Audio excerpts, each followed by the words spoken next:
So now in this video we are going to discuss about the visual angle and the angular magnification. In the previous video we have discussed about the linear magnification. In this video we are going to discuss about the visual angle and the angular magnification. So what is visual angle? Visual angle is basically the angle sustainable by the eye to the object. Okay, angle sustainable by eye to the object. For example, this is a human eye, for example. Okay, and here we have the object. Okay, here we have the object 1. Okay, so here is what, for example, this.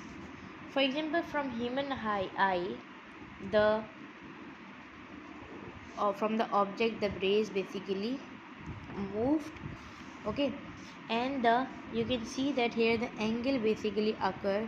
We can say that this is the angle alpha. You can say like A, B, C, D, 2, but most you will see that is the alpha. For example, the object is placed here.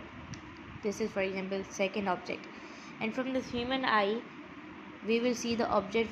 Okay, so here the angle will be more, which will be the beta. So you can see the near object is having the more angle. Okay, near object having the more visual angle.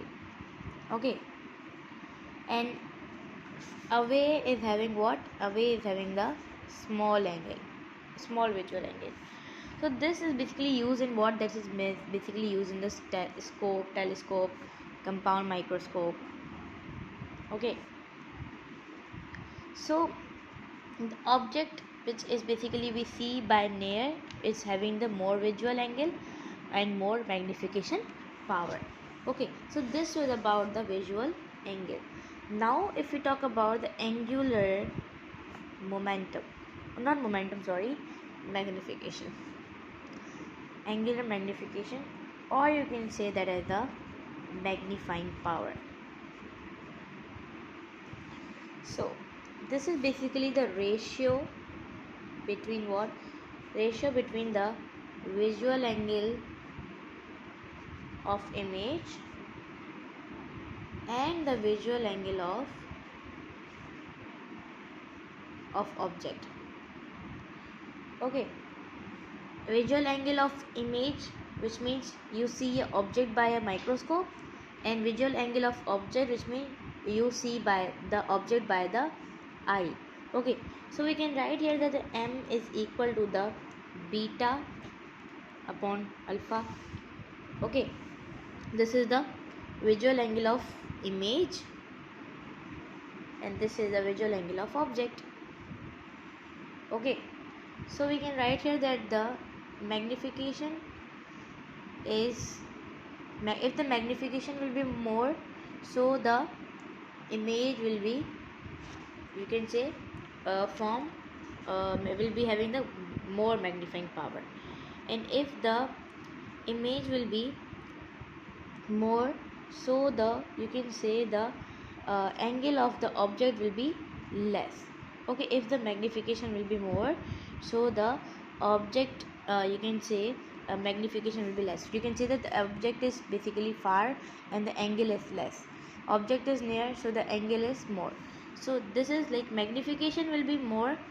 Okay, and magnification will be more, so the, you can say, the visual angle will be more. And if the magnification is like less, okay, so it is inversely proportional. Okay, so that is the resolution power.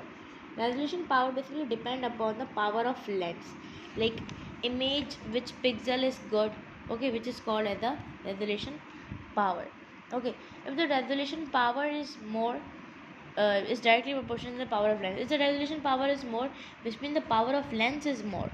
Okay, if the power of lens is more, okay, if the power of lens is more, so the focal length will be less, of course. If the power of lens is less, so the focal length will be more.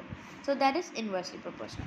So this was about the angular magnification and the visual angle.